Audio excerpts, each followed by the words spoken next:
নিজ হাতে নিজ হাতে হাবুর কলিজাটারে এমনি করিয়া বাইর করিয়া দেখুন। হাবুর সাথে দেখা হবার পর সেকেন্ড চেয়ারম্যানের মামাও টেনশনে পড়ে যাবে, আগেই পড়বে। বিস্তারিত জানতে সম্পূর্ণ ভিডিওটি দেখতে থাকুন। আসসালামু আলাইকুম প্রিয় দর্শক, সবার কি অবস্থা? হাজির হয়ে গেলাম মিট এন্টারপ্রাইজ নিবেদিত হাবুর স্কলারশিপ নাটকের 340তম পর্বে কী সব ঘটতে চলছে তার অগ্রিম খবর নিয়ে। অলরাইট, এই পর্বটি আরও বেশি ইন্টারেস্টিং হতে চলছে, কারণ অবশেষে সেকেন্ড চেয়ারম্যানের মামার সাথে যখন হাবুর দেখা হবে এবং হাবুর সাথে যখন সেকেন্ড চেয়ারম্যানের মামা কথা বলবে, তারপর থেকেই সেকেন্ড চেয়ারম্যানের মামাকে দেখা যাবে সে বিশাল একটা টেনশনের মধ্যে পড়ে যাবে।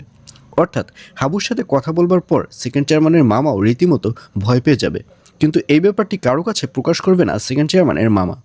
এবং এক পর্যায়ে যখন বাসায় যাবে তখন সেকেন্ড চেয়ারম্যান তার মামার কাছে আবদার করবে। সেকেন্ড চেয়ারম্যান বলবে, মামা তোমার কাছে আমার জাস্ট একটাই আবদার, আর সেটা হচ্ছে হাবুকে তুমি জীবিত অবস্থায় আমার কাছে নিয়ে আসবে। আমি জাস্ট হাবুর কলিজাটা বের করে দেখতে চাই যে ওর কলিজায় কিভাবে হার্টবিট করে। আর অন্যদিকে সেদিন যে হেডমাস্টারকে অপমান করেছে সেকেন্ড চেয়ারম্যানের মামা, এই ব্যাপারটি হেডমাস্টার কারো কাছেই শেয়ার করবে না, কারণ হেডমাস্টার চাইবে না যে তার এই ব্যাপারটি নিয়ে গ্রামের মধ্যে আবার নতুন করে ঝামেলা হোক। কিন্তু এক পর্যায়ে এই ব্যাপারটি হাবুর কানে চলে যাবে এবং হাবুকে আবারও অ্যাকশন নিতে দেখা যাবে।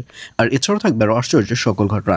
সুতরাং সবাইকে হাবুর স্কলারশিপ নাটকের 340তম পর্ব দেখার আমন্ত্রণ রইল।